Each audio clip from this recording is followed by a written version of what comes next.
মিষ্টি যদি খেতে চান তাহলে আপনাকে যেতে হবে দুধ মিষ্টির গ্রাম গৈলায়।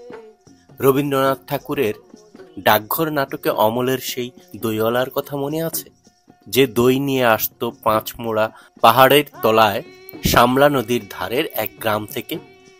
যে গ্রামের মেয়েরা লাল শাড়ি পরে নদী থেকে জল তুলে মাথায় কলসি করে নিয়ে যেত। কোনো পাহাড়ের পাদদেশে না হলেও অনেক নদী বিধৌত বরিশালে আছে তেমনি এক গ্রাম। যদিও সেখানকার মেয়েরা লাল শাড়ি পরে নদী থেকে জল তুলে কলসি করে নিয়ে যায় না, তবে সে গ্রামে প্রচুর গরু চড়ে। সনাতন ধর্মাবলম্বীদের সেই গ্রামের সবাই গরুকে খুব পরিষ্কার পরিচ্ছন্ন রাখে, ভালো খাওয়ায় আর ভক্তি করে। সেই গরুর দুধ দিয়ে তৈরি হয় দই আর মিষ্টান্ন। ঐতিহ্যগতভাবে মিষ্টান্নে ভেজাল দেওয়ার কথা তারা ভাবতেও পারে না, তাই সেই গ্রামের দুধ দই মিষ্টির সুনাম সারা দেশে।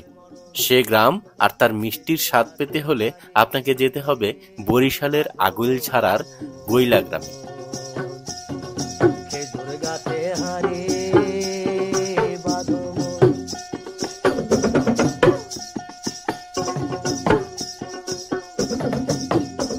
দাঁড়ান, দুধ মিষ্টির কথা বলার আগে গৈলা গ্রামের আরো দুটো খবর জানিয়ে রাখি।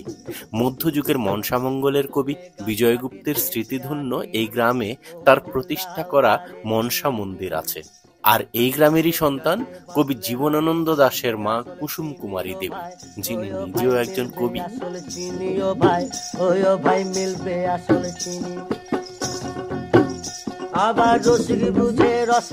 রসগোল্লা, ক্ষীর পোড়া, কালো জাম, রসমঞ্জরি, ক্ষীর, চমচম, রসমালাই, সন্দেশ, আরো কত কত যে মিষ্টি, আর আছে দই আর ঘি। এত স্বাদের আর কোথাও পাবেন না।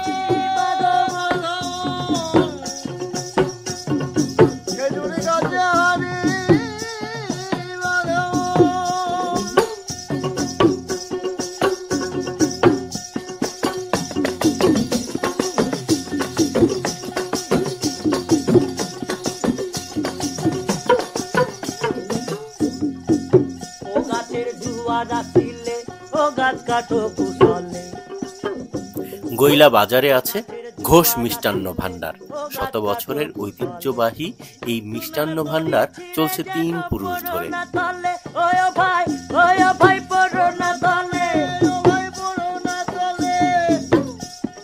কত গেছে মারা নিচে পড়ে হয় মরণ, কত গেছে মারা নিচে পড়ে হয় মরণ।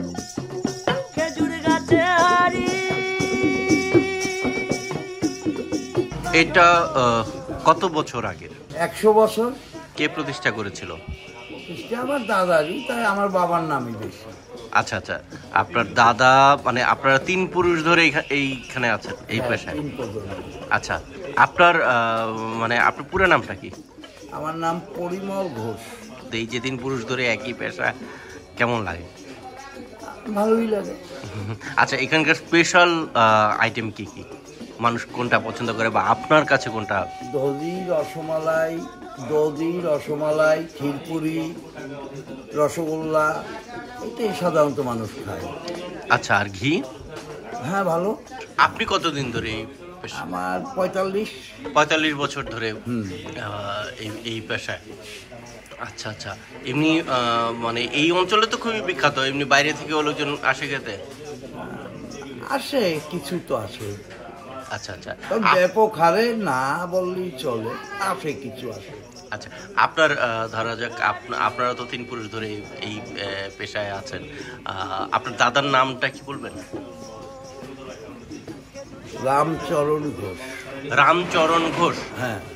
আচ্ছা, আর বাবার নাম? কৃষ্ণকান্ত ঘোষ। আপনার সন্তান আছেন?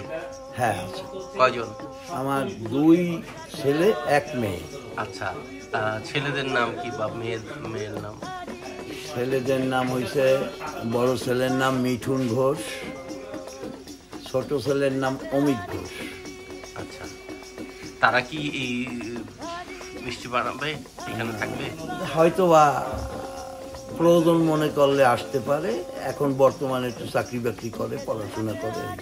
একদিন সময় করে চলেই আসুন না গৈলা গ্রামে। অসাধারণ প্রাকৃতিক দৃশ্যের পাশাপাশি অতুলনীয় মিষ্টির স্বাদ নিয়ে যাবেন।